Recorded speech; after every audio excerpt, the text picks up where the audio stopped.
ইয়া জাল জালালি ওয়াল ইকরাম তিনবার পড়লে কি হয় জানলে আপনি অবাক হয়ে যাবেন। ইয়া জাল জালালি ওয়াল ইকরামের শব্দটা যদি আপনি তিনবার পড়তে পারেন, এটার যে ফজিলত রয়েছে এটা জানলে নিজেই অবাক হয়ে যাবেন, যেটা রাসূল সাল্লাল্লাহু আলাইহি ওয়াসাল্লামের হাদিসের মাধ্যমে জানা যায়। দেখেন আল্লাহর হাবিব সাল্লাল্লাহু আলাইহি ওয়াসাল্লাম তার জীবদ্দশায় যে আমলগুলো করতেন, যে জিনিসগুলো জানিয়েছেন, যে ইনস্ট্রাকশনগুলো দিয়ে দিয়েছেন, এই সবগুলোর মধ্যে বারাকা রয়েছে।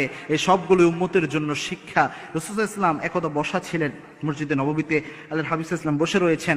এক লোক এসে বিশ্বনবীর পাশে দোয়া করছিলেন, হে আল্লাহ আমাকে এটা দেন, আমাকে এই নিয়ামত দান করেন, এই নিয়ামত আমাকে দিয়ে দেন, এই রিজিক আমার বৃদ্ধি করে দেন, এইভাবে দোয়া করছিলেন। আল্লাহর হাবিব সাল্লাল্লাহু আলাইহি ওয়াসাল্লামের এই হাদিসটি ইবনে আব্বাস রাদিয়াল্লাহু তাআলা আনহু, সম্ভবত আনাস রাদিয়াল্লাহু তাআলা আনহু তিনি বর্ণনা করছেন।